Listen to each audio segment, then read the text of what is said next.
Hello बच्चों, नमस्ते, good afternoon. Welcome to Careerwill application.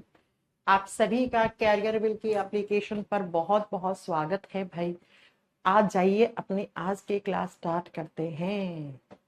ठीक है, आज क्लास यूट्यूब सर्वर पे नहीं है, आप नहीं बोल सकते, नहीं बोल सकते ना। आज तो मैंने खुद लाइव करी है क्लास, पता है? मैंने कहा भैया तुम प्राइवेट सर्वर पे लगा दो, क्लास में खुद लाइव कर लूंगी। हाँ बताओ, आज नहीं है ना? जल्दी बताओ। आज YouTube पे क्लास नहीं चल रही है, किसी भी बच्चे का कमेंट नहीं आ जाना चाहिए मेरे पास, है ना? चलो स्टार्ट करें अपनी आज की class. Yes ma'am, okay. Pankaj नमस्ते। त्रिलोक, निखिल, निखिल तुम्हें हमेशा कोई ना कोई दिक्कत ही रहती है बेटा। हाँ, इतनी काहे को दिक्कत रहती है तुम्हें? हाँ, इतनी काहे को दिक्कत रहती है? आज ठीक है ना क्लास? ठीक है, चलो स्टार्ट करें अपनी क्लास। अब पीएनजी की प्रॉब्लम, आज मैंने कहा था ना आज पीएनजी वाले बच्चे को डांटूंगी मैं। आज गोविंद राज जी गए मेरे हाथों से, वो पीएनजी अपलोड नहीं कर रहे ना, उसका नाम गोविंद राज है। आज उसको बोलूंगी मैं, ऐसे ठीक कर देंगे इनको रोज रोज। चलो स्टार्ट करते हैं अपनी आज की क्लास। आज अच्छा लग रहा है, बढ़िया। चलो, रोहित कुमार आपका नाम ले लिया है, ठीक है। चलो बच्चों, केमिस्ट्री की क्लास थर्सडे फ्राइडे सैटरडे में केमिस्ट्री क्लास होगी 3 दिन। वीक में सिर्फ 3 ही क्लास दूंगी केमिस्ट्री की। ऑलरेडी बात हो चुकी है मेरे शेड्यूल डिपार्टमेंट से। 11 से 12 में सुबह, थर्सडे फ्राइडे सैटरडे, वीक में 3 क्लास आपकी केमिस्ट्री की होंगी ही होंगे, पक्का होगा बेटा। हाँ, केमिस्ट्री की क्लास हो जाएंगी, डोंट वरी। देखो केमिस्ट्री की क्लास सिर्फ कितनी होती है, 40 से 45 क्लास में केमिस्ट्री खत्म हो जाता है। तो मैं वीक में 3 भी क्लास दूंगी, तो एक महीने में कितनी क्लास होगी? लगभग 10-11 क्लास होगी। तो हो जाएगा केमिस्ट्री आपका खत्म, डोंट वरी। ठीक है, केमिस्ट्री की क्लास चल जाएंगी बेटा, ऑफ नहीं रहेंगे, बता दिया मैंने। थर्सडे फ्राइडे सैटरडे 3 दिन। सैटरडे को बायो वाली नहीं होगी, सिर्फ केमिस्ट्री की होगी। 11 से 12 में सुबह आपकी क्लास होगी। चले स्टार्ट करें अपनी आज की क्लास। चलो आ जाओ। एक दिन में तीनों क्लास पढ़ लोगे तुम? बायो, केमिस्ट्री, फिजिक्स, हैं सब पढ़ लोगे?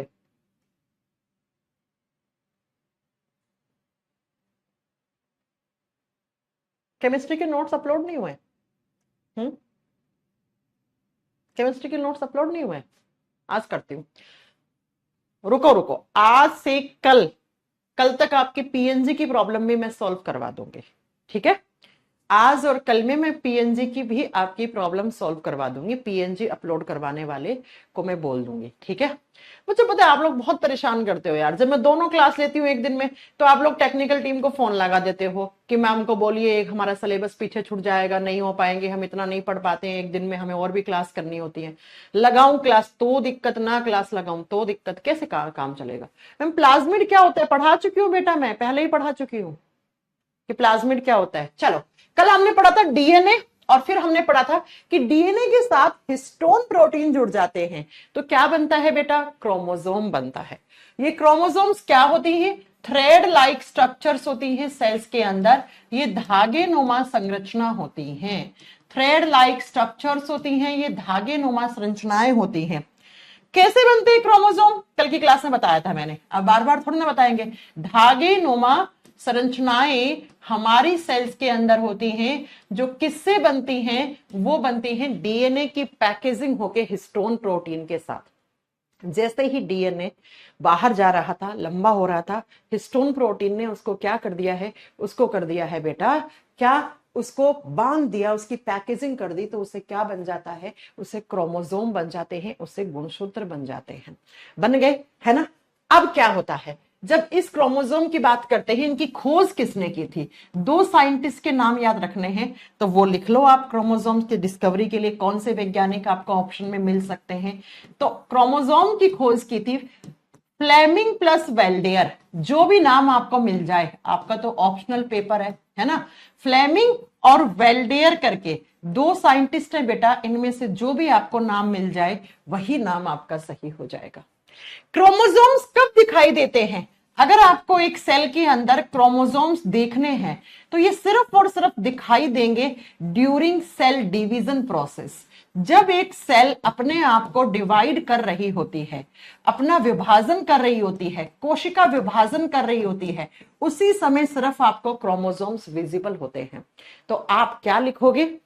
आपको लिखना है कि क्रोमोसोम्स जो होते हैं वो विजिबल होते हैं ड्यूरिंग सेल डिवीजन। ये सिर्फ और सिर्फ कोशिका विभाजन के समय दिखाई देते हैं। इसका मतलब अगर हम क्रोमोसोम्स देखना चाहें मैम, तो हमें कौन सी सेल उठानी पड़ेगी? तो आपको एक ऐसी सेल उठानी पड़ेगी जिस सेल के अंदर क्या है, सेल डिवीजन हो रहा है, तो वहां पर क्रोमोसोम्स दिखाई देंगे। और वही सेल डिवाइड करती है जो पुरानी हो जाती है।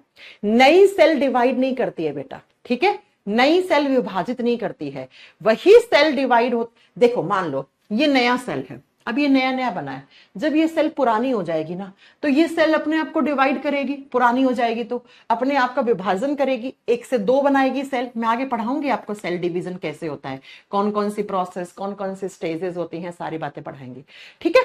तो इस प्रोसेस में जब कोशिका अपने आप का विभाजन कर रही होती है, उसी टाइम आप क्रोमोसोम देख सकते हो, और सेल वही डिवाइड करती है जो पुरानी हो जाती है। ओल्ड सेल जो होती है वही अपने आप को डिवाइड करती हैं, जो पुरानी कोशिकाएं होती हैं वही अपने आप को विभाजित करती हैं, ठीक है। आप जरा सुनो, अब नेक्स्ट पॉइंट सुनो।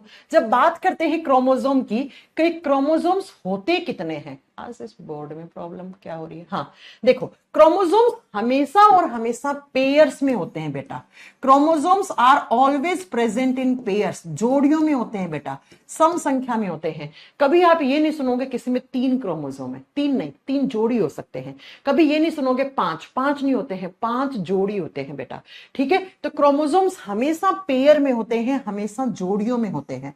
अब पहले मैं क्रोमोसोम्स के कुछ आपको वो बताती हूँ, पार्ट्स बताती हूँ, क्रोमोसोम्स के कौन कौन से पार्ट हैं। ये एक क्रोमोसोम है, ध्यान से सुनना बेटा, ठीक है। अब आप लोगों की जो नेट खत्म हो जाता है, इन सब के लिए मैं रिस्पॉन्सिबल नहीं हूं बेटा, है ना। मैम इंटरनेट खत्म हो जाता है तो मैं क्या करूं बेटा इसमें, सुभाष जी, है ना। सुनो जरा, ये क्रोमोसोम है, ये धागे नुमा संरचना दिख रही है, ध्यान से समझना, ये क्रोमोसोम है। क्रोमोसोम ऐसे, ठीक है, दिख गया आपको क्रोमोसोम, गुणसूत्र होता है। अब सुनो, गुणसूत्र की 2 भुजाएं होती हैं, एक ये रही इसकी आर्म, एक ये रही इसके आर्म, ठीक है, ये 2 भुजाएं। क्रोमोसोम की 2 भुजाओं को क्या कहा जाता है, क्रोमेटिड कहा जाता है, क्रोमेटिड कहा जाता है। कभी कभी सिस्टर क्रोमेटिड्स कह देते हैं, ठीक है। तो क्रोमोसोम की जो 2 भुजाएं होती हैं उनको क्रोमेटिड कहा जाता है, हिंदी में सेम नाम है क्रोमेटिड, ठीक है। ये दोनों भुजाएं जिस पॉइंट पे मिलती हैं, जिस बिंदु पे मिलती हैं, उस बिंदु को गुणसूत्र बिंदु कहते हैं, सेंट्रोमियर कहते हैं। उसे क्या कहते हैं हम, सेंट्रोमियर कहते हैं। अगला आपको याद रखना है, क्रोमोसोम्स की जो भुजाएं होती हैं जिनको हम क्रोमेटिड्स कहते हैं, उसके किनारों के ऊपर, किनारों यानी टिप के ऊपर ऐसे प्रोटेक्शन की मेम्ब्रेन लगी हुई होती है। ये गुणसूत्र को प्रोटेक्शन देती है, इसकी भुजाओं को सुरक्षा देती है, उसको टीलोमेयर कहते हैं। तो ये 3 शब्द आपको लिखने हैं।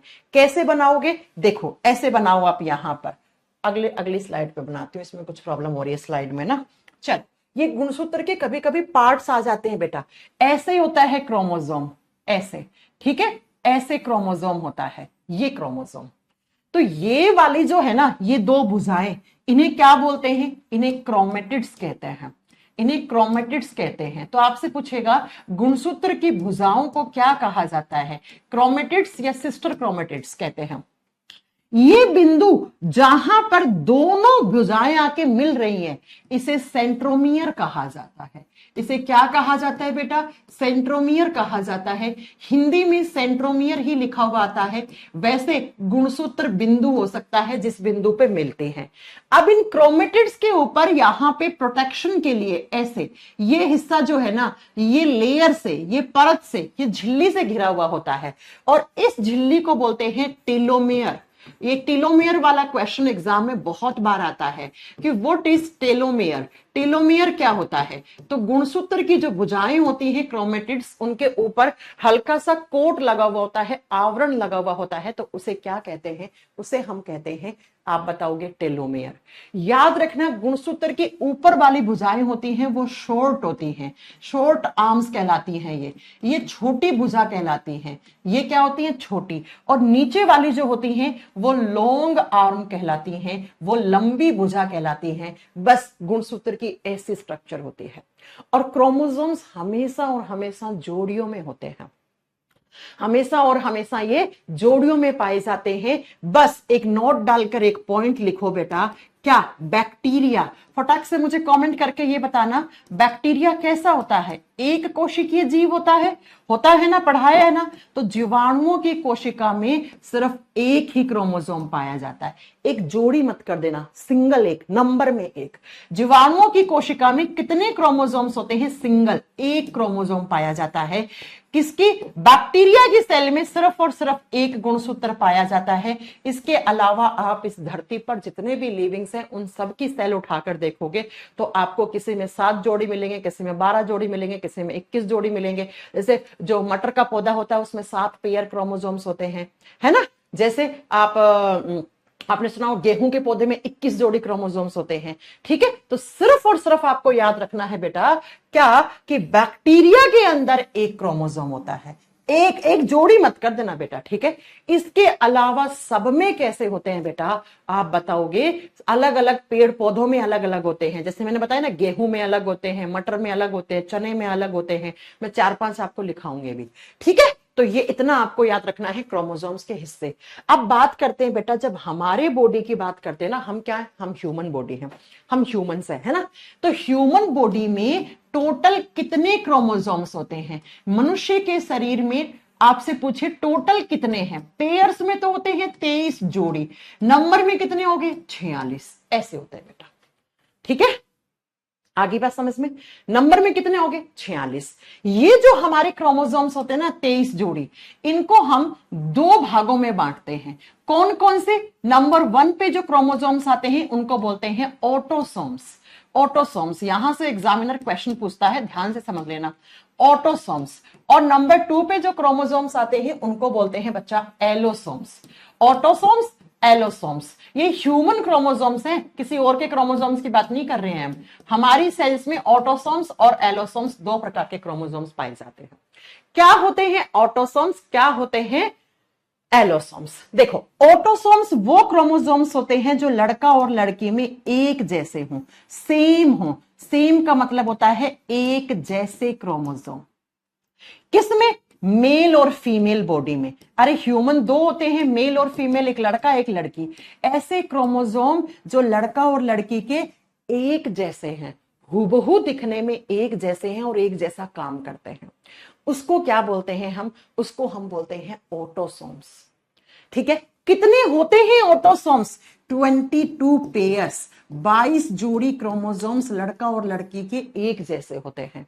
जब जोड़ी में 22 है तो नंबर में कितने हो जाएंगे? 44। इसका मतलब मैम 44 क्रोमोसोम्स लड़का और लड़की के एक जैसे होते हैं, है ना। समझ गए? हाँ जी मैम। अब एलोसोम्स क्या होते हैं? ऐसे क्रोमोसोम्स जो मेल और फीमेल बॉडी के डिफरेंट होते हैं। लड़का और लड़की की सेल्स में जो अलग अलग क्रोमोसोम्स होते हैं वो एलोसोम्स कहलाते हैं। अब आप मुझे ये बताओ, 22 जोड़ी जब सेम है तो एलोसोम्स कितने बचे? एक जोड़ी बचे, 1 पेयर। एक जोड़ी का मतलब नंबर में 2 क्रोमोसोम्स लड़का और लड़की के अलग अलग होते हैं, ठीक है, अलग अलग होते हैं। अब कौन कौन से होते हैं ये लड़का और लड़की के? बहुत इंटरेस्टिंग है, सुनिए जरा, आओ जरा। जब बात करते हैं मेल में कौन से क्रोमोसोम्स होते हैं बेटा, लड़के में 44 तो सेम होंगे, 44 तो लड़का हो चाहे लड़की हो सेम होंगे। हाँ जी मैम। मेल में जो अलग होते हैं एलोसोम्स वो होता है X, Y, और फीमेल के, महिलाओं के, लड़कियों के बॉडी में जो एलोसोम्स होते हैं वो X, होते हैं। इसका मतलब मैम लड़कों के शरीर में क्या 44 प्लस XY मिलेंगे सेल्स में? जी हाँ। और लड़कियों के शरीर में क्या मिलेंगे? 44 प्लस XX क्रोमोसोम ऐसे मिलते हैं। मेल सेल्स ऐसी होती हैं, फीमेल सेल्स ऐसी होती हैं। बात समझ में आ गई? बात समझ में आ गई? हाँ जी मैम। अब बच्चा लड़का पैदा होगा या लड़की पैदा होगी, वो कैसे डिसाइड होते हैं? जेंडर कैसे डिसाइड होता है? लिंग का निर्धारण कैसे होता है कि होने वाला बच्चा लड़का पैदा होगा या लड़की होगा? अब आप मुझे ये बताओ, चाहे लड़का हो चाहे लड़की हो, 44 क्रोमोसोम्स तो एज इट इज आएंगे ये वाले, क्योंकि ये तो सेम है चाहे लड़का हो चाहे लड़की। जी हाँ मैम, है ना, मानते हैं ना? हाँ जी।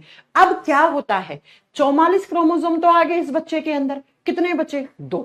तो 2 में से एक पिता से आता है, एक माता से आता है। अब पिता में सुनो बच्चा, 2 क्रोमोसोम है। मान लो यहां से पिता का एक्स आ गया और माता का ये वाला एक्स आ गया, ठीक है। तो मम्मी का ये आया, पापा का ये आया, तो एक्स एक्स जुड़ते ही एक्स एक्स किसके क्रोमोसोम्स होते हैं? लड़की के। तो होने वाला बच्चा क्या पैदा होगी? लड़की पैदा होगी। होने वाली बच्चा क्या पैदा होगा? लड़की पैदा होगी। अब अगर यहां का y आ गया, यहां का x आ गया, ये तो x आ गया और ये वाला y आ गया, है ना। तो x और y क्रोमोसोम्स किसके होते हैं? लड़के के। तो होने वाला बच्चा क्या पैदा होगा? बेबी बॉय पैदा होगा। बेबी बॉय पैदा होगा। तो जैसे ही 44 के साथ एक एक्स पापा का, एक एक्स मम्मी का आया, तो होने वाली बच्ची क्या हो जाएगी? लड़की। अगर 44 के साथ पापा का एक्स आया, सॉरी, पापा का वाई आया, मम्मा का एक्स आया, तो एक्स वाई जुड़कर क्या बन जाएगा? बेबी बॉय बन जाएगा। अब मेरे होशियार बच्चों, मुझे ये बताओ, किसके क्रोमोसोम्स डिसाइड करने हैं कि होने वाला बच्चा लड़का पैदा होगा या लड़की? फटाक से कमेंट करके बताओ। आज तो मुझे चोट लग गई सुबह सुबह। हाँ, जल्दी बताओ मुझे कि किसके क्रोमोसोम डिसाइड कर रहे हैं लड़का पैदा होगा या लड़की? अरे भैया, पापा के क्रोमोसोम डिसाइड कर रहे हैं कि होने वाला बच्चा क्या होगा, लड़का या लड़की। क्योंकि भाई मम्मी में तो दोनों ही एक्स हैं, दोनों ही एक्स हैं, है ना। इसीलिए कहते हैं जो मेल एलोसोम्स होते हैं, पापा के जो एलोसोम्स होते हैं, इनको हम क्या कहते हैं? इनको हम जेंडर डिटरमाइंड क्रोमोसोम्स कहते हैं। क्या कहते हैं प्यारे बच्चों? जेंडर डिटरमाइंड क्रोमोसोम्स कहते हैं। इन्हें लिंग निर्धारक गुणसूत्र कहते हैं बेटा। ये लिंग का निर्धारण करते हैं।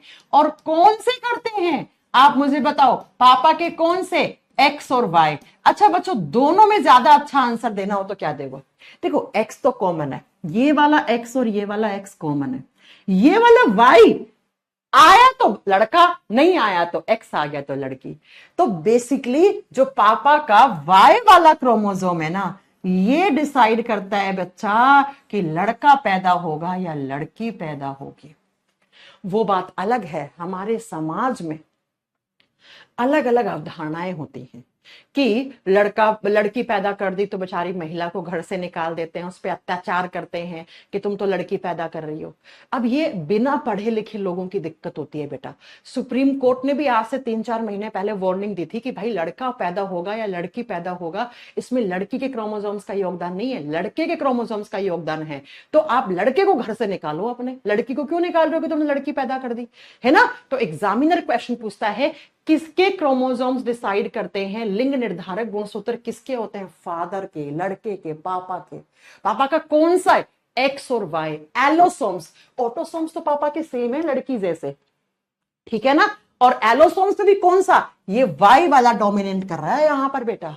वाई आया तो लड़का हो जाएगा, नहीं आया तो एक्स आया तो लड़की हो जाएगी, ठीक है। तो आपको पढ़े लिखे लोगों की तरह बिहेव करना है। आपको ये कहीं पर भी आपके सामने ऐसी कोई घटना घट रही होती है जहां पे लड़की को ब्लेम किया जाता है कि तुमने लड़कियां पैदा कर दी हैं, तो आपको बोलना नहीं भैया, इसमें इसकी गलती नहीं है ना, इसमें इसके पापा की गलती है, बच्चे की। तो बच्चे के पापा को आप डांटो, है ना, ऐसे करना है। अब सुनो बच्चों, 2 जेंडर तो ये हो गया, है ना, 2 जेंडर हो गए, मेल और फीमेल। अब आता है third gender. Third gender, third gender कैसे बनता है वो सुनो बच्चा। थर्ड जेंडर को हम बोलते हैं क्लाइनफेल्टर सिंड्रोम कहते हैं इसको, जिनको हम आम भाषा में किन्नर विन्नर कह देते हैं।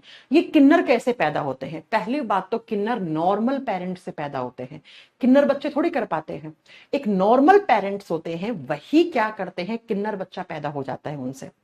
फिर किन्नर समाज को पता लगता है तो बच्चे को ले जाते हैं, है ना।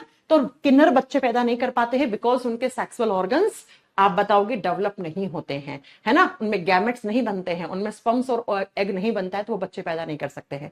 अब ये बनते कैसे हैं, ये बनते कैसे हैं, तो वो सुनो बच्चा। देखो, 44 प्लस एक्स और आप बताओगे वाई, यहां तक ये क्रोमोसोम्स किसके हैं? 44 प्लस एक्स वाई, ये बॉय के हैं। यहां तक ये साधारण लड़का है, ये बॉय है।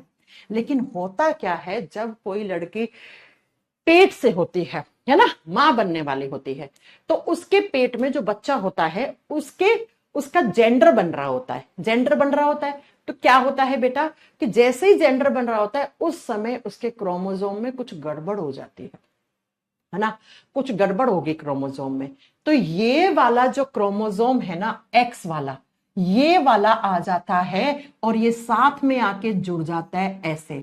और ये एक्स किसके कैरेक्टर लाएगा, क्योंकि ये लड़कियों में होते हैं तो ये कैरेक्टर किसके, गर्ल के लाएगा। और अब आप सोचो ये बच्चा जब पैदा होगा तो इसमें लड़का और लड़की दोनों के लक्षण आएंगे, और इन्हीं को आप क्या बोलते हो फिर, इनको साइंस में क्लाइनफेल्टर सिंड्रोम वाले लोग कहा जाता है, और हम आम भाषा में किन्नर विन्नर कह देते हैं। बेटा किन्नर भी दो होते हैं, एक होता है मेल किन्नर, एक होता है फीमेल किन्नर। ये वाला जो किन्नर होगा ना, ये होगा मेल, ये थर्ड, मेल थर्ड जेंडर बनेगा। ठीक है, ये क्या बनेगा, मेल थर्ड जेंडर बनेगा। क्योंकि किसके क्रोमोसोम में गड़बड़ हुई है, देखो लड़का बन रहा था, लड़की का आगे ऐड हो गया, है ना। ऐसे ही बच्चा होता है 44 प्लस XX, यहां तक ही नॉर्मल लड़की थी, गर्ल थी, लेकिन एक और आके एक्स वाई ऐड हो गया, तो ये वाई किसके क्रोमोसोम लाएगा, बॉय के। तो ये वाला जो होगा ना बेटा, ये वाला आपका फीमेल थर्ड जेंडर कहलाएगा। खैर आप ये सब छोड़ो, आपको तो बस इतना याद रखना है कि जब ये क्रोमोसोम्स देखो 44, 45, 46, 46 क्रोमोसोम्स नॉर्मल बॉडी में, नॉर्मल बेबी की सेल्स में होने चाहिए, लेकिन एक और आके एक्स्ट्रा ऐड हो गया एक्स वाला, तो एक्स वाला लड़की के कैरेक्टर भी ले आएगा साथ में, तो लड़का लड़की दोनों के लक्षण आ गए, है ना। ऐसे ही अगर वाई आके यहां पर जुड़ गया तो बेटा वो लड़का लड़की फिर कैरेक्टर मिक्स कर देता है, तो यहां से बनता है बेटा थर्ड जेंडर, यहां पे बनता है थर्ड जेंडर। तो ये तीन जेंडर आपने समझ लिए हैं, मेल जेंडर ऐसे बनता है, फीमेल ऐसे बनता है, और थर्ड जेंडर ऐसे बन जाता है। ठीक है बच्चों, आगे बात समझ में। हाँ जी मैम, तो लड़का होगा या लड़की होगा इसको डिसाइड कौन करता है, मेल के क्रोमोसोम्स। हमारे बॉडी में कितने क्रोमोसोम्स होते हैं टोटल, 23 जोड़ी क्रोमोसोम्स होते हैं। ठीक है, और 23 जोड़ी जो क्रोमोसोम्स होते हैं वो टोटल नंबर में 46 होते हैं। 22 जोड़ी लड़का लड़की में सेम है, एक जैसे लक्षण लेके आते हैं। अब आप थोड़े बहुत क्रोमोसोम्स याद कर लेना बेटा, जैसे कभी कभार पूछ लेता है मटर के पौधे में, आप जानते हैं, आपने पढ़ा होगा ग्रीगर जोन मेंडल ने मटर के पौधे पे एक्सपेरिमेंट किए थे, याद किया था ना स्कूल में हमने, कैपिटल टी स्मॉल टी, फिर इनका क्रॉस मल्टीप्लिकेशन करवाया था, है ना। तो यहां से जेनेटिक्स ब्रांच बनी थी, आनुवांशिकी विज्ञान बना था, है ना। तो ये क्या होता है बेटा, ये क्या होता है इस तरीके से, तो यहां से मटर के पौधे पे क्योंकि मेंडल जी ने एक्सपेरिमेंट किया था, इसलिए पूछ लेता है मेंडल ने मटर का पौधा ही क्यों चूज किया था, मटर के पौधे पे क्यों एक्सपेरिमेंट किए थे, क्योंकि बेटा मटर के पौधे में 7 जोड़ी क्रोमोसोम होते हैं, 7 पेयर्स क्रोमोसोम्स होते हैं, ये क्रोमोसोम्स कम हैं तो उन्हें कम रिसर्च करनी पड़ी। और दूसरा मटर के पौधे का लाइफ स्पेन कम होता है, देखा है ना कितनी जल्दी जल्दी मटर का पौधा बड़ा हो जाता है और उस पर फली लग जाती है, जीवन काल कम होता है, इसलिए बेटा उसको ना रिजल्ट जल्दी दिख जाए, कम क्रोमोसोम पे रिसर्च करके जल्दी रिजल्ट मिल जाए, इसलिए ग्रेगर जॉन मेंडल जी ने मटर का पौधा चूज किया था।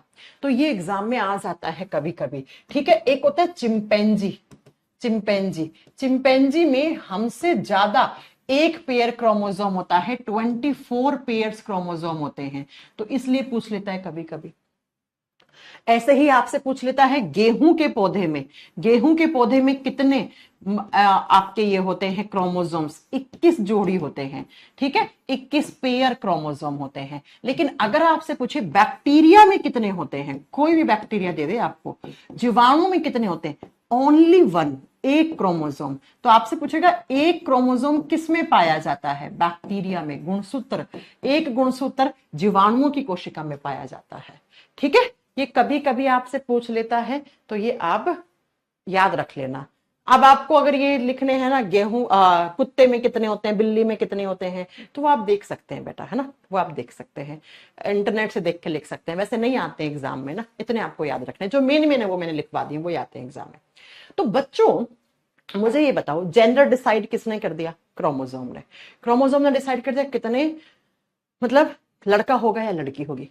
अब बच्चा बात आते हैं, जो बच्चा पैदा हुआ है उसके में लक्षण किसके आ रहे हैं, कौन से लक्षण पिता से आए हैं, कौन से लक्षण माता से आए हैं, ये कौन डिसाइड करता है, ये डिसाइड करते हैं जीन। तो नेक्स्ट लिखो जीन। कल बच्चा पूछ रहा था ना मैम जीन क्या होता है, जीनोम क्या होता है, मैंने कहा था आगे की क्लास में आ जाएगा जीन क्या होता है। जीन क्या होते हैं तो लिखिए बेटा, जीन होते हैं बीड लाइक स्ट्रक्चर। बीड का मतलब होता है बेटा छोटे छोटे बिंदु जैसे, ऐसे ऐसे छोटे छोटे स्ट्रक्चर। और किस पे होते हैं ये डीएनए पे ही होते हैं जीन। जीन किससे चिपके हुए होते हैं, डीएनए से चिपके हुए होते हैं। ठीक है, तो बीड लाइक स्ट्रक्चर्स, या आप लग सकते हो जीन किसको बोलते हैं, segment of DNA. Segment of DNA, DNA का एक छोटा सा खंड है, उसके ऊपर जीन्स होते हैं। तो हम कभी कभी कह देते हैं डीएनए के छोटे से हिस्से को, डीएनए के छोटे से खंड को या छोटे से हिस्से को हम क्या कहते हैं, जीन कहते हैं बेटा। जीन देखो कैसे, ये डीएनए है, हाँ मैम, इस डीएनए का इतना सा हिस्सा लो, इतना सा हिस्सा, इतना सा, तो इस पे इस तरीके की बीड लाइक स्ट्रक्चर दिखेंगे आपको, उन्हीं को आप जीन कहते हो। अब आप समझना ध्यान से, डीएनए, डीएनए के साथ हिस्टोन प्रोटीन जुड़ गया, क्रोमोसोम बन गया। क्रोमोसोम और डीएनए बात तो एक ही है। तो या तो मैं ये कह दूं क्रोमोसोम के ऊपर जीन चिपके होते हैं, या मैं ये कह दूं कि डीएनए के ऊपर जीन चिपके होते हैं। अरे बात तो बराबर है ना, हाँ मैम बात बराबर है। तो इसीलिए कल की क्लास में याद करो, मैंने कहा था DNA is known as genetic material. DNA को आनुवंशिक पदार्थ कहते हैं, ये पूरा पदार्थ है, क्योंकि डीएनए से क्रोमोसोम बने, क्रोमोसोम के ऊपर ही आपके जीन बने हैं, है ना। तो इसीलिए हम कहते हैं डीएनए मैच करते हैं, पापा का डीएनए आपके डीएनए से मैच करते हैं। तो डीएनए के ऊपर क्या मैच करते हैं, क्रोमोसोम्स मैच करते हैं, जीन मैच करते हैं। भाई ये क्रोमोसोम जीन मैच हो रहे होंगे क्योंकि आपके पिता से आए हैं, आपने अभी तो बताया मैंने, आपके पापा से आए हैं ये क्या क्रोमोसोम, है ना, ऐसे ही, राइट। तो आपको समझना है, इसीलिए डीएनए मैच किया जाता है, डीएनए के सेगमेंट पे जीन चिपके हुए होते हैं ऐसे, और ये जीन देख लेते हैं कि आपके पापा से मिल रहे हैं क्या, तो आपके पापा का आप मतलब आप उन्हीं के बच्चे हैं या आपके पिता वही है। और अगर ये डीएनए मैच नहीं कर रहा है तो भाई गड़बड़ है, आप समझ गए होंगे, है ना। तो बात करते हैं कि ये जीन्स जो होते हैं, इनकी जब बात करते हैं खोज किसने की, ये जीन होते हैं डीएनए के ऊपर चिपके हुए, इसके डिस्कवरी किसने की थी, जॉनसन नाम के साइंटिस्ट ने। जो जीन है उसकी खोज जॉनसन ने की थी बेटा, जॉनसन नाम के साइंटिस्ट ने।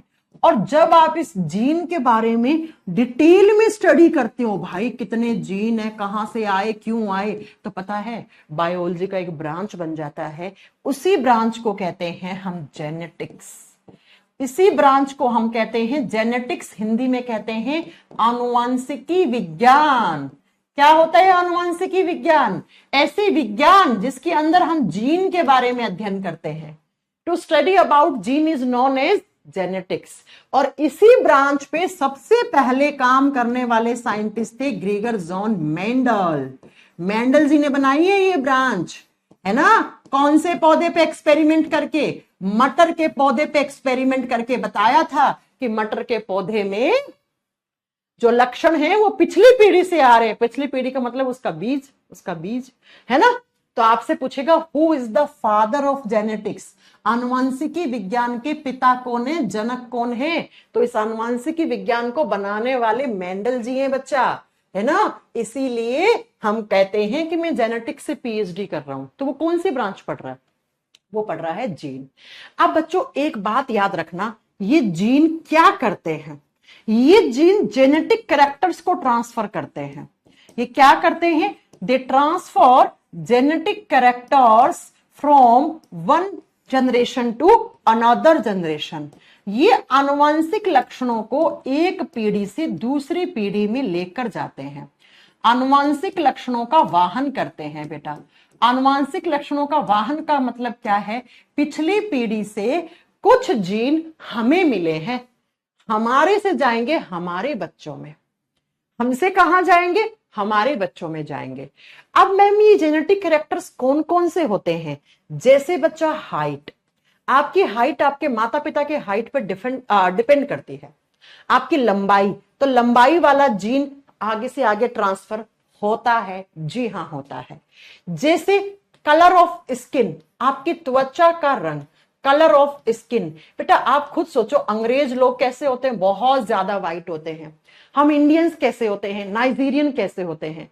तो हम लोगों को इंडियंस के अंदर वही जीन है ना, जो हम इंडियंस के कलर वाले हैं। अंग्रेजों के अंदर वो है, नाइजीरियन लोगों के अंदर कोयले जैसे जीन होते हैं, है ना। तो समझ रहे हो आप, तो हमारी त्वचा का कलर, त्वचा का रंग जो है वो कैसा होगा, वो आपके माता पिता के रंग से ही मिलता जुलता होगा। ऐसा नहीं है कि इंडियंस लोगों का जो बच्चा पैदा हुआ है वो नाइजीरियन जैसा दिख रहा है, ऐसा नहीं हो सकता है। ठीक है, अगला colour of hairs. Colour of hairs, आपके बालों का कलर। बेटा आपने कभी अंग्रेज लोगों के बाल देखे, भूरे होते हैं, है ना, भूरे होते हैं। हम लोगों के ब्लैक होते हैं क्योंकि हम लोगों में वही जीन्स है, राइट। तो आप लिखोगे किसका, बालों का रंग, बालों का रंग। और नेक्स्ट आपको लिखना है बेटा इसके साथ साथ कलर ऑफ आईज। आपने देखा है ना, किसी किसी की आंखों का कलर भूरा होता है, तो उसके पूरे परिवार का ही भूरा होता है ना। कलर ऑफ आईज, आंखों का रंग। ये सारे वो लक्षण है बेटा, आंखों का रंग हो गया, आपकी त्वचा का रंग हो गया, आपके बालों का कलर हो गया, आपकी हाइट हो गया, ये सारे आपको पिछली पीढ़ी से मिलते हैं बेटा, है ना। ये आपकी पिछली पीढ़ी से मिलते हैं बेटा। आपके आपके अंदर जो लक्षण आए वो आपके माता पिता से आए हैं, आपके जाएंगे आपके बच्चों में, उनके जाएंगे उनके बच्चों में, ऐसे आगे से आगे, आगे से आगे, एक जनरेशन से दूसरी जनरेशन में जो पास होते हैं लक्षण, उन्हीं लक्षणों को आनुवांशिक लक्षण कहते हैं, उन्हीं को हम जेनेटिक कैरेक्टर्स कहते हैं। और याद रखना बेटा, एक लक्षण एक ही जीन लेके जाता है, ऐसा नहीं है कि इन सारे लक्षणों के लिए एक जीन है, नो। आप लिखना 1 gene is equal to 1 character. एक जीन एक ही लक्षण को लेके आता है ना, एक जीन एक लक्षण लेके आएगा। जैसे एक जीन होगा हाइट वाला आपका, एक होगा स्किन के कलर वाला, एक होगा हेयर के कलर वाला, एक होगा आईज के कलर वाला। अब बच्चा ऐसा माना जाता है, सुनिए, आधे लक्षण आपके पापा से आते हैं, आधे आपकी मम्मी से आते हैं। तो जो जीन्स आपके पापा से आए हैं, जैसे आपके पापा की हाइट ज्यादा है ना, और आपकी मम्मी की हाइट ज्यादा नहीं है, लेकिन फिर भी आपकी हाइट ज्यादा है क्योंकि आप में हाइट लंबाई वाला जीन पापा से आ गया बेटा, मम्मी से नहीं आया। अब इसका उल्टा कर लो, अब आप इसका उल्टा कर लो, पापा की हाइट कम है, मम्मी की ज्यादा है, आपकी हाइट कैसी निकल गई, आपकी हाइट भी ज्यादा निकल गई, क्योंकि इस बार पापा से नहीं आया हाइट वाला जीन, मम्मी से आ गया, मम्मी से आ गया। आप दोनों तो बने किससे हो, मम्मी पापा के डीएनए से, मम्मी पापा के जीन से बने हो। तो कभी कभी ये लक्षण पापा से आ जाते हैं, कभी कभी मम्मी से आ जाते हैं। ये कोई स्टडी नहीं बताती है कि कौन सा जीन पापा से आएगा, कौन सा मम्मी से आएगा, नो। जो जीन डोमिनेट करता है वो जीन अपनी छाप छोड़ जाता है, बस इतना आपको याद रखना है। तो एक जीन एक लक्षण को कैरी करता है। अब आप मेरे से पूछोगे कि मैम हमारे बॉडी में कितने जीन्स होते हैं टोटल।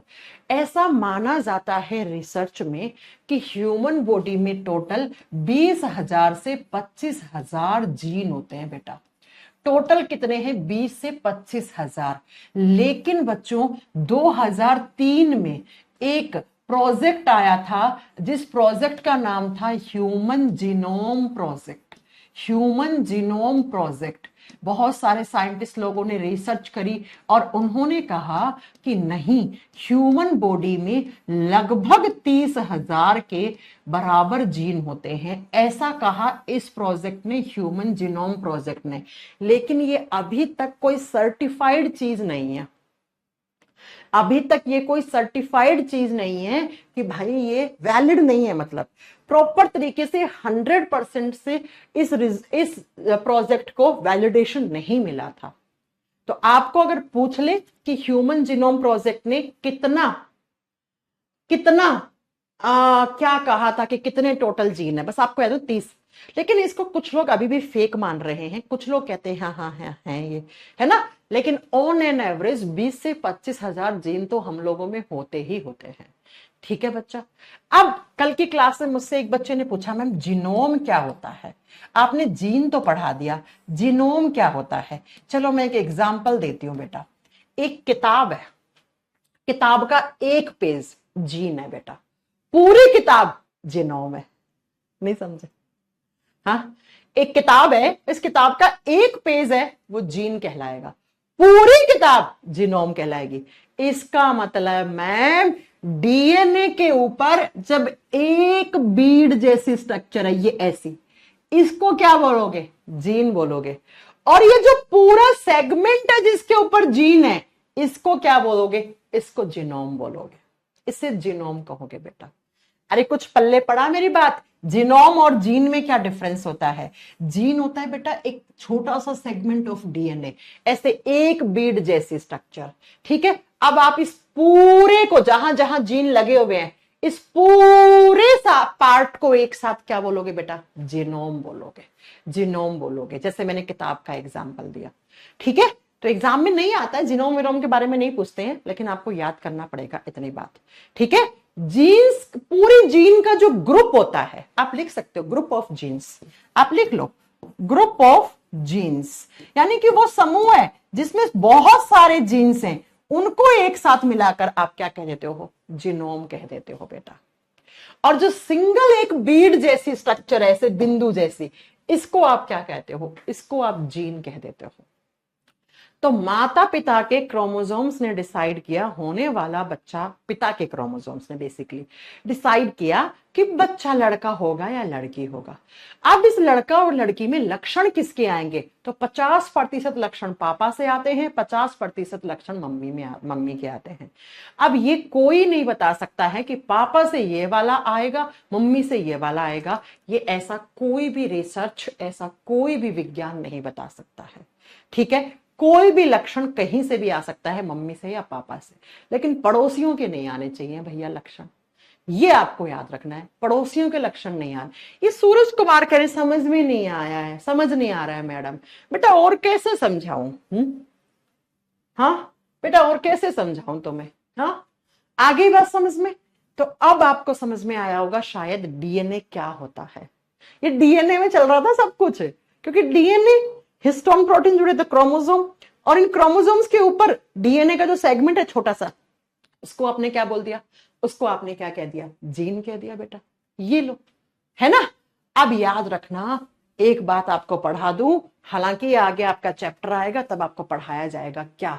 सुनो बेटा, जब जब जीन में गड़बड़ होती है, बहुत ध्यान से समझना, जब जब जीन में गड़बड़ हुई, जब जब क्रोमोसोम्स में गड़बड़ हुई, क्रोमोसोम्स को हिंदी में बोलेंगे गुणसूत्र, इनमें जब भी कभी प्रॉब्लम हुई, समझ रहे हो, समस्या हुई, तो बच्चे का तो जन्म होगा ही होगा, लेकिन उस बच्चे के साथ कुछ बीमारियां आ जाएंगी, और इन बीमारियों को बोलते हैं जेनेटिक डिजीज।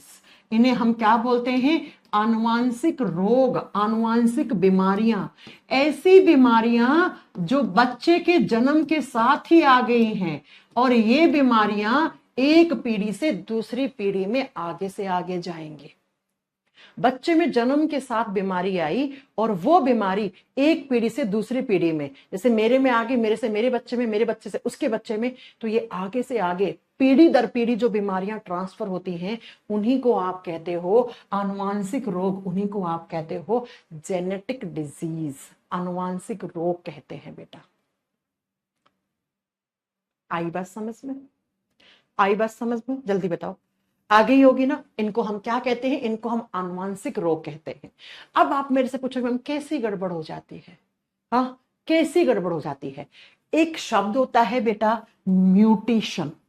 म्यूटेशन, म्यूटेशन को हिंदी में कहते हैं उत्परिवर्तन। उत्परिवर्तन, ठीक है बच्चों। आप खुद सोचो कि 22 जोड़ी क्रोमोसोम था, इस 22 जोड़ी में आप कौन सी भी जोड़ी पकड़ लो, मान लो 18वां पेयर पकड़ लिया मैंने, 18वें पेयर में 2 क्रोमोसोम थे, है ना भाई। जोड़ी का मतलब क्या होता है? 2। मान लो ए और बी 2 नाम के क्रोमोसोम्स थे फॉर एग्जाम्पल। अब यहां पे एक सी नाम का क्रोमोसोम और आ गया, एक्स्ट्रा आके ऐड हो गया, क्योंकि इन क्रोमोसोम्स के अंदर म्यूटेशन हो गया। म्यूटेशन का मतलब होता है सडन चेंजेस हो गए, अचानक से बदलाव आ गया, ठीक है। अचानक से बदलाव आ गया तो क्या पैदा हो गया? यहां पे एक एक्स्ट्रा क्रोमोसोम पैदा हो गया। कौन से पेयर में? 18वें पेयर में। तो कुछ गड़बड़ हो गई।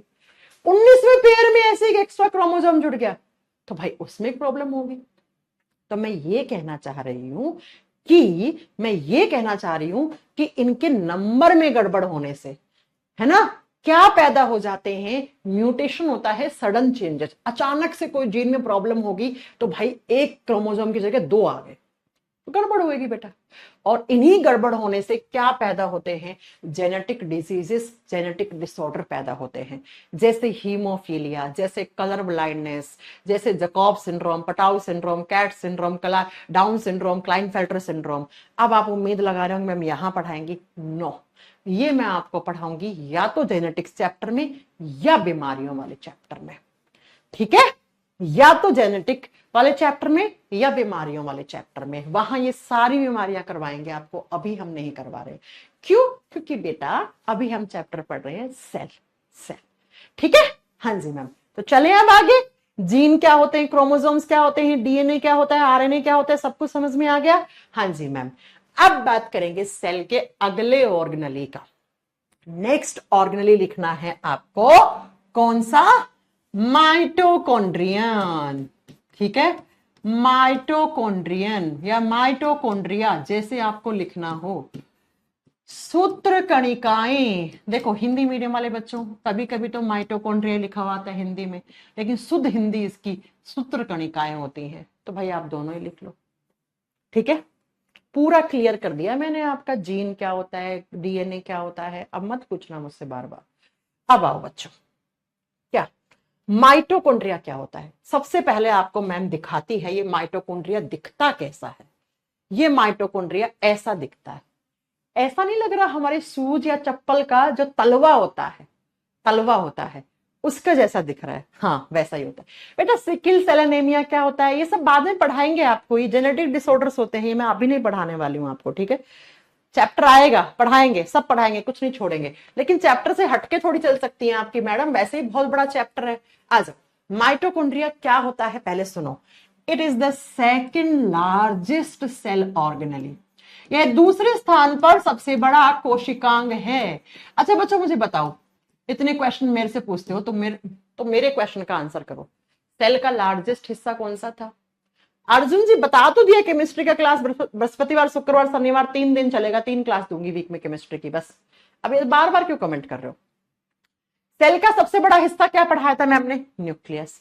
न्यूक्लियस के बाद सबसे बड़ा ये होता है कौन? ये बहुत बार एग्जाम में क्वेश्चन आता है, दूसरे स्थान पर सबसे बड़ा कोशिकांग, सबसे बड़ा कोशिकांग। 2 नंबर पे जो बड़ा होता है बेटा वो कौन सा होता है? वो माइटोकॉन्ड्रिया होता है, बड़ा है। मैम दिखाओ तब मानेंगे हम। चलो आप बताओ, मैं एक सेल दिखा रही हूं, इसमें आपको बड़ा क्या दिख रहा है? अरे यार फोटो ही नहीं लगाई मैंने, हट, आज वाले नहीं है ना, इसमें वो वाले होंगे, नहीं मिली ना, चलो छोड़ो, मैं आपको आगे दिखा दूंगी, कल की क्लास में दिखा दूंगी, ठीक है। दूसरे स्थान पे सबसे बड़ा माइटोकॉन्ड्रिया होता है। Next, mitochondria is A double membrane, double membrane होती है इसके ऊपर, यह दोहरी झिल्ली वाला कोशिकांग है। पढ़ाया था ना, न्यूक्लियस के बाहर भी 2 मेम्ब्रेन होती हैं, है ना, ऐसे ही माइटोकॉन्ड्रिया के बाहर भी कितनी मेम्ब्रेन होंगी? 2 मेम्ब्रेन मिलेंगी बेटा। ऐसे देखो, ऐसा होता है माइटोकॉन्ड्रिया, एक मेम्ब्रेन तो ये होगी, ठीक है, ऐसे, और एक मेम्ब्रेन ये मान लो आप, ऐसी 2 मेम्ब्रेन होती है माइटोकॉन्ड्रिया के ऊपर। यह दोहरी झिल्ली वाला कोशिकांग होता है। Next, mitochondria was the first originated cell organelle. इसका मतलब क्या हुआ बच्चों? जब कोई सेल बनती है ना, आपके भी दिमाग में एक क्वेश्चन आ रहा होगा, तो उस सेल में सबसे पहले क्या बनता है? माइटोकॉन्ड्रिया। तो लिखो, यह प्रथम उद्भिद कोशिकांग है। प्रथम उद्भिद कोशिकांग का मतलब क्या हो गया? जब कोई सेल बनती है तो उस सेल में सबसे पहले क्या बनता है? माइटोकॉन्ड्रिया बनता है बेटा, ठीक है। सबसे पहले क्या बनता है? माइटोकॉन्ड्रिया बनता है उसके अंदर। एग्जाम में आता है, इसको स्टार कर लेना। नेक्स्ट बच्चों, अगला मैंने आपको एक क्लास में पढ़ाया था, हमारे बॉडी में जो रेड ब्लड सेल्स होती हैं, लाल रक्त कोशिकाएं होती हैं, उनके पास ना ही तो न्यूक्लियस होता है ना ही माइटोकॉन्ड्रिया होता है, बताया था ना। तो बच्चों हमारे बॉडी में आरबीसी के पास क्या नहीं होता? माइटोकॉन्ड्रिया नहीं होता। इसके अलावा जितनी भी सेल्स हैं माइटोकॉन्ड्रिया सबके पास होता है। तो आप क्या लिखोगे, लाल रक्त कोशिकाओं के पास माइटोकॉन्ड्रिया नहीं पाया जाता है। इसके अलावा जितनी भी आंख, नाक, कान, पैर, गला, किसी की भी सेल उठा लो, सब में आपको माइटोकॉन्ड्रिया दिखेगा ही दिखेगा। अगली बात मुझे आप लोग बताओगे कि दो टाइप की सेल्स होती हैं, एक होता है प्रोकैरियोटिक सेल, है ना, और एक होता है यूकैरियोटिक सेल। एक होता है प्रोकैरियोटिक कोशिका और दूसरा होता है यूकैरियोटिक कोशिका। आप मुझे बताओ, क्या प्रोकैरियोटिक सेल में माइटोकॉन्ड्रिया होता है? आपको मैम ने पढ़ाया, बताओ। मैम आपने साफ साफ बोला था प्रोकैरियोटिक सेल में क्या नहीं होता, माइटोकॉन्ड्रिया नहीं होता, जबकि कोई भी यूकैरियोटिक सेल होगी उसमें माइटोकॉन्ड्रिया हमेशा और हमेशा होगा। बस ह्यूमन बॉडी के आरबीसी को छोड़ दो, यानी लाल रक्त कोशिका को छोड़ दो, उसके पास नहीं होगा, है ना। आगे बात समझ में। अब आओ नेक्स्ट, माइटोकॉन्ड्रिया को कहा जाता है सेमी ऑटोनोमस बॉडी। बेटा इसको कितने स्टार करने उतने कर लो, एग्जाम में आता है। It is known as semi autonomous cell organelle या सेमी ऑटोनोमस बॉडी कह सकते हैं। लिखो, इसे अर्ध स्वायत्त कोशिकांग कहते हैं। अर्ध स्वायत्त कोशिकांग। बेटा स्वायत्त का मतलब होता है, ऑटोनोमस का मतलब क्या होता है, ऑटोमेटिक, अपने आप, है ना। स्वायत्त कोशिकांग है। बच्चों आप जानते हैं माइटोकॉन्ड्रिया अपने आधे से ज्यादा काम खुद कर लेता है। आधे से ज्यादा काम खुद कर लेता है, किसी पर डिपेंड नहीं करता है बेटा, ये पूरे नहीं कर पाता। इसलिए हमने क्या बोला, सेमी ऑटोनोमस बॉडी। अर्ध का मतलब आधा, स्वायत्त का मतलब स्वयं करने वाला कोशिकांग है। ये अपने आधे से ज्यादा काम खुद कर लेता है। क्यों कर लेता है? क्योंकि बेटा मैंने पढ़ाया था माइटोकॉन्ड्रिया के पास डीएनए होता है। कहा था ना डीएनए कहां कहां होता है, माइटोकॉन्ड्रिया के पास खुद का डीएनए है। अब आप खुद सोचो, डीएनए है तो वो आरएनए बना लेगा, प्रोटीन बना लेगा, तो इसे किसकी जरूरत है? क्यों लेगा ये किसी की जरूरत? ठीक है, माइटोकॉन्ड्रिया के पास डीएनए होता है क्या? जी हाँ। और माइटोकॉन्ड्रिया का डीएनए याद रखना कैसा होता है, सर्क्यूलर प्लस सिंगल हेलिक्स होता है। गोल और कैसा, एक कुंडली वाला होता है, गोल और एक कुंडलित वाला होता है। अब मुझे ये बताओ बेटा, ये गोल और एक कुंडलित डीएनए हमने कहां पढ़ा था? कहां पढ़ा था? याद करो। मैम आपने पढ़ाया था प्रोकैरियोटिक सेल का डीएनए गोल होता है और एक कुंडली वाला होता है, ये पढ़ाया था ना। हाँ बेटा, माइटोकॉन्ड्रिया का जो डीएनए होता है ना, उसको नाम देते हैं एमडीएनए। यहां पे एम की फुल फॉर्म क्या है, माइटोकॉन्ड्रियन डीएनए। कभी आपसे पूछ ले वेयर इज एमडीएनए प्रेजेंट, तो एम का मतलब क्या है, माइटोकॉन्ड्रियन डीएनए। माइटोकॉन्ड्रिया के पास खुद का डीएनए होता है भाई साहब, ये अमीर है, ये अपने काम आप अपने आप कर लेता है, बहुत सारे काम। तो माइटोकॉन्ड्रियन डीएनए को हम एमडीएनए कहते हैं। और माइटोकॉन्ड्रिया के पास खुद का राइबोसोम भी होता है।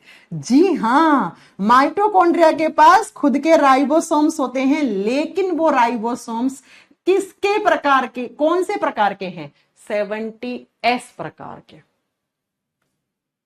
अब मुझे ये बताओ कौन से टाइप की सेल में एक तो गोल डीएनए था और सिंगल हेलिक्स वाला था, और कौन से टाइप की सेल में 70S राइबोसोम था? जल्दी बताओ, जल्दी, मुझे सबसे आंसर चाहिए।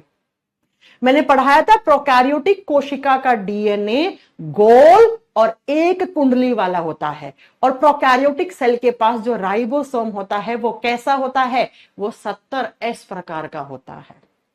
इसीलिए बच्चों हम माइटोकॉन्ड्रिया की तुलना किससे करते हैं आपको पता है? माइटोकॉन्ड्रिया दिखने में कौन सी सेल जैसा होता है, प्रोकैरियोटिक सेल जैसा होता है। एग्जामिनर पूछता है माइटोकॉन्ड्रिया की तुलना कौन से प्रकार की कोशिका से की जाती है और क्यों की जाती है? क्योंकि माइटोकॉन्ड्रिया का डीएनए हूबहू वैसा ही है जैसा प्रोकैरियोटिक सेल का होता है।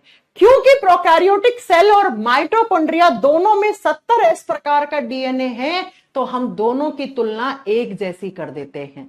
उल्टा पूछे, कैसे ही पूछे, है ना, है ना। आपसे पूछ ले माइटोकॉन्ड्रिया जो है वो कौन सी सेल जैसा दिखता है? क्या पूछ ले, प्रोकैरियोटिक सेल किस सेल ऑर्गेनली जैसी दिखती है? ठीक है, आगे बात समझ में, आगे बात समझ में। हाँ जी मैम। तो माइटोकॉन्ड्रिया के ऊपर दो झिल्ली होती हैं, सबसे पहले सेल में ये बनता है, और माइटोकॉन्ड्रिया न्यूक्लियस के बाद सबसे बड़ा कोशिकांग है। माइटोकॉन्ड्रिया में सिर्फ और सिर्फ आरबीसी सेल में माइटोकॉन्ड्रिया नहीं होता है, और माइटोकॉन्ड्रिया आप बताओगे बेटा प्रोकैरियोटिक सेल में नहीं होता है, यूकैरियोटिक में होता है। माइटोकॉन्ड्रिया के पास खुद का डीएनए, खुद का राइबोसोम है, इसलिए ये बहुत सारे काम खुद कर लेता है, किसी और पे डिपेंड नहीं करता है। इसीलिए हम इसे बोलते हैं सेमी ऑटोनोमस बॉडी, अर्ध स्वायत्त अंग। आधे से ज्यादा काम स्वयं कर लेता है अपना, है ना, आधे से ज्यादा काम खुद कर लेता है। तो आप लिख देना, इसमें डीएनए उपस्थित होता है, इसमें 70S प्रकार का राइबोसोम उपस्थित होता है, इसका डीएनए गोल और एक कुंडली वाला होता है, इसके डीएनए का नाम एमडीएनए है। एम का मतलब होता है माइटोकॉन्ड्रियल डीएनए। ठीक है, आगे बात समझ में? जी हाँ मैम। अब बात ये आती है माइटोकॉन्ड्रिया करता क्या है मैम? जैसे डीएनए का काम था, क्रोमोसोम का काम था, जीन का काम था, अब बच्चों मुझे ये बता दो माइटोकॉन्ड्रिया क्या करता है हमारी सेल्स में? अरे आप सबने सुना होगा, माइटोकॉन्ड्रिया को हम power house of the cell कहते हैं, power house of the cell, या इसका दूसरा नाम होता है energy house of the cell. इसी को कहते हैं कोशिका का शक्ति ग्रह या कोशिका का ऊर्जा घर कहते हैं। ये वो घर है सेल का जहां पे क्या बनती है, ऊर्जा बनती है, एनर्जी बनती है। Mitochondria is known as power house of cell, बचपन से पढ़ते आ रहे हैं। Mitochondria is known as energy house of the cell, बचपन से पढ़ते आ रहे हैं शायद आप लोग। इसके अंदर क्या बनती है, एनर्जी बनती है। माइटोकॉन्ड्रिया कोशिका का वो हिस्सा है जिसके पास क्या होती है, एनर्जी प्रोडक्शन होता है। एनर्जी प्रोडक्शन का मतलब है ऊर्जा बनती भी है, और मैं आपको बता दूं जब ज्यादा बन जाती है एनर्जी तो वो स्टोर भी होती है। यहीं पे ऊर्जा बनती है और यहीं पे ऊर्जा का संग्रहण होता है। ऊर्जा माइटोकॉन्ड्रिया में बनती है और लिख देना ऊर्जा संग्रहित भी होती है। बेटा जब ज्यादा एनर्जी बन गई तो उसको स्टोर कर लेगा ना, स्टोर का मतलब क्या होता है, भंडारण करना, संग्रहण करना। तो ऊर्जा संग्रहित होती है और ऊर्जा बनती भी कहां पे है, माइटोकॉन्ड्रिया के अंदर ही बनती है। अब कैसे बनती है वो हम कल की क्लास में पढ़ेंगे। कल हमारा माइटोकॉन्ड्रिया खत्म हो जाएगा, राइबोसोम खत्म हो जाएगा, एंडोप्लाज्मिक रेटिकुलम खत्म हो जाएगा। ठीक है, ओके ओके। अब बताओ कोई डाउट? अब बताओ, सुनील कुमार कह रहे केमिस्ट्री की क्लास कब होगी? तुम बोल रहे हो बायो समझ में नहीं आ रहा, तो केमिस्ट्री पढ़ के क्या करोगे तुम? हाँ, तुम्हें बायो समझ में नहीं आ रहा है तो तुम केमिस्ट्री पढ़ के क्या करोगे? तुम ही थे क्या जो बार बार कमेंट कर रहे थे मैम समझ नहीं आ रहा है, समझ नहीं आ रहा है? जब बायो समझ में नहीं आ रहा तो केमिस्ट्री पढ़ के क्या कर लोगे भाई साहब तुम? केमिस्ट्री की क्लास आपकी इस बृहस्पतिवार यानी परसों, आज क्या है, आज मंगलवार है ना, परसों आपकी सुबह 11 से 12 में केमिस्ट्री की क्लास लगेगी। अब पूछो भाई, तुम लोगों ने ही तो, मेरे पास तो फोन आया था कि मैम एक दिन में आप सिर्फ एक क्लास कर लो, 3 दिन बायो कर लो, 3 दिन केमिस्ट्री कर लो। अब तुम लोग ही तो परेशान करते हो यार। ठीक है, आ गई बात समझ में? यस और नो? आपको डाउट पूछो, आज की क्लास का डाउट पूछो, ठीक है, पीछे की क्लास का पूछने का जरूरत नहीं जी। एक दो बच्चों को हमारी क्लास में हमेशा प्रॉब्लम रहती है, हमेशा। क्या है, एक वीक में 3 क्लास केमिस्ट्री की सफिशियंट है, मोर देन सफिशियंट है। मैं कह रही हूं ना, सुन लो मेरी बात। बस इस वीक में एसिड बेस सॉल्ट चैप्टर, उसकी प्रैक्टिस खत्म हो जाएगी, नया चैप्टर शुरू करेंगे इस वीक में, मेटल्स एंड नॉन मेटल्स, धातु और अधातु शुरू करूंगी मैं। कितनी प्रॉब्लम है तुम लोगों को, मेरी क्लास में प्रॉब्लम होती है या किसी और की? डिस्कवरी किसने की भाई? माइटोकॉन्ड्रिया की खोज कल पढ़ाऊंगी, 5-6 नाम है, 1-2 नाम नहीं याद करने, यहाँ पे कल पढ़ाएंगे सारे। तुम लोगों के और मास्टरों की भी क्लास में प्रॉब्लम होती है, तुम मैम को ही घेर लेते हो। हाँ, एक बच्चा इतने 50 कमेंट कर दिया, मैम समझ में नहीं आ रहा है, मैडम समझ नहीं आ रहा है, मैडम समझ नहीं आ रहा है। बेटा ये भगवान ने भेजा भेजा है, उसके अंदर कुछ दे के भेजा है कि नहीं भेजा है? हाँ, नहीं भेजा तो फिर कोई मतलब ही नहीं है, भेजा है तो उसको थोड़ा सा काम लो ना, तब समझ में आएगा बेटा। इस बार बार कमेंट करने से तो वैसे ही समझ में नहीं आएगा तुम्हें। पता नहीं कैसे बच्चे हैं, मुझे तो समझ में नहीं आ रहा बेटा कि कैसे तुम लोगों को समझ आ रहा है कि नहीं आ रहा। आज पीएनजी की प्रॉब्लम आपकी मैडम सॉल्व करवाएंगी, ठीक है। आज हम पीएनजी देंगे, इस चैप्टर की जितनी भी क्लास हुई है उतनी। देखते हैं भाई साहब शाम तक अपलोड करते हैं कि नहीं करते, नहीं करते हैं तो कल उनकी क्लास ली जाएगी, है ना। जुड़वा बच्चे कैसे होते हैं ये आगे पढ़ाएंगे, रुक जाओ। ट्विंस कैसे होते हैं वो आगे पढ़ाएंगे, अभी का चैप्टर नहीं है ये। देखो एक की कितनी चिंता है, कितनी और क्लास बाकी है। बेटा जितना तू पढ़ना चाहे, मैं तेरे को पूरा 2 साल बायोलॉजी पढ़ा सकती हूँ, फिर भी खत्म नहीं होगा। और मैं तेरे को 20 दिन में भी बायोलॉजी पढ़ा के खत्म कर सकती हूँ। अब तू डिसाइड कर तुझे कितना पढ़ना है मेरे से। हाँ, अब तू डिसाइड कर। चलो, निरंजन ने दुखी कर दिया, मेरे मैसेज नहीं जा रहे, मेरे मैसेज नहीं जा रहे, हट। चलो मैम, आप मेरी मोटिवेशनल गर्ल बन गई हो। थैंक यू भाई, थैंक यू। मैं भी किसी को मोटिवेट कर देती, मुझे देख के आप लोग मोटिवेट होते हो, है? बहुत अच्छी बात है यार। हाँ, अगर मैं एक बच्चे को भी मोटिवेट कर रही हूँ, उसकी लाइफ में कुछ चेंजेस ला रही हूँ, तो ये तो मेरे लिए बहुत अच्छी बात है बेटा। मैं एक दिन आपका सरप्राइज टेस्ट लूंगी, जितना पढ़ाया है उतना याद रखना। किसी भी दिन मैं एक दिन सरप्राइज टेस्ट लूंगी, बताऊंगी नहीं आपको। इसलिए मैम खान सर शादी कर लिए हैं। हाँ जी, मेरे पास इनविटेशन भी आया था आज, जस्ट मैं क्लास से पहले खान सर से ही बात कर रही हूँ। ये देखो मेरे पास इनविटेशन भी आया, 2 जून का उनका रिसेप्शन है कि मैडम आइएगा। ये रहा देखो, खान सर जीएस सेंटर, ये मेरे पास इनविटेशन कार्ड भी आया था आज।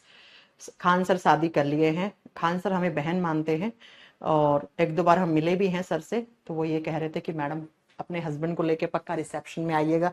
लेकिन बच्चों इतनी गर्मी और इतना दूर पटना कैसे जा पाएंगे, हम कोशिश करते हैं जाने की, है ना। चलो चलो बच्चों, thank you so much. Okay, thank you so much, bye bye, take care. मिलते हैं कल, कल की क्लास में मिलेंगे। मैम मेरे तो सपने में भी बायो की क्लास आती है। और हाँ, आप लोगों से एक इंसिडेंट शेयर करूं मैं। चलो, मैं ना पहले पढ़ा रही थी, मतलब इनको एक बार बीच में मैंने ना एक आधा यूपीएससी के बैच ज्वाइन कर लिया था, करोल बाग। करोल बाग दिल्ली में ना, राजेंद्र नगर। तो वहां पे मैंने 1-2 यूपीएससी का बैच ज्वाइन कर लिया था, बेसिक एनसीईआरटी पढ़ाने के लिए। ये बात होगी आई थिंक 2018 की बात, 18 नहीं 17 की बात होगी, 2017 में। तो मैं वहां करोल बाग पढ़ाने गई थी। तो मैंने क्या किया था, रात में ये हार्ट वार्ट सब पढ़ा दिया कि ऐसे हार्ट अटैक आता है ना, ऐसे ऐसे ब्लॉकेज हो जाती है, ये करके पूरा, है ना, पूरा पढ़ा दिया था मैंने। उसके बाद अगले दिन जब मैं क्लास करने गई, तो एक बच्चे की मम्मी आ रखी थी उसके साथ। तो वो आंटी मेरे पे चिल्ला रही कि आपने हमारे बच्चे को क्या पढ़ा दिया, आपने हमारे बच्चे को क्या पढ़ा। मैंने कहा मैंने क्या पढ़ा दिया आंटी, मैं समझ नहीं पा रही हूँ। कह रहे कि हमारा बच्चा कल रात से चिल्ला रहा है, मुझे हार्ट अटैक आने वाला है, मुझे हार्ट अटैक आने वाला है। अब बताओ। मैंने कहा आंटी नहीं, हमने तो एक्सप्लेन किया था, करना पड़ता है क्योंकि इसके एक्सप्लेन एग्जाम में क्वेश्चन आते हैं ऐसे, हमें इसलिए हमने पढ़ाया है। तो कह रहे हमारा बच्चा कल रात से, जब से आपके क्लास करके गया, बस रात से ये चिल्ला रहा है कि मैडम ने बोला हार्ट अटैक ऐसे आता है, ऐसे आता है, तो हमें हार्ट अटैक आने वाला, मम्मी बचा लो, मम्मी बचा लो, डॉक्टर के लेके चलो। ओ भैया, उस दिन हमें ऐसा लगा कि अरे बाप रे, ये क्या हो गया, है ना। कभी कभी ज्यादा पढ़ाना भी घातक हो जाता है टीचर के लिए, है ना। फिर हमने आंटी को समझाया, आंटी ऐसा ऐसा अपने बच्चे से आप मेरी बात कराओ, फिर फोन पे बात करी उनसे, तो वो जाके शांत हुई। चलो, थैंक यू सो मच बच्चों, बाय बाय, टेक केयर। कल की क्लास में मिलेंगे आपको, ठीक है। ऐसे इंसिडेंट्स भी होते हैं बेटा मेरे साथ, बिल्कुल। देख रहे हो आप टीचर की लाइफ कितनी मुश्किल होती है। चलो, कल मिलते हैं आपसे।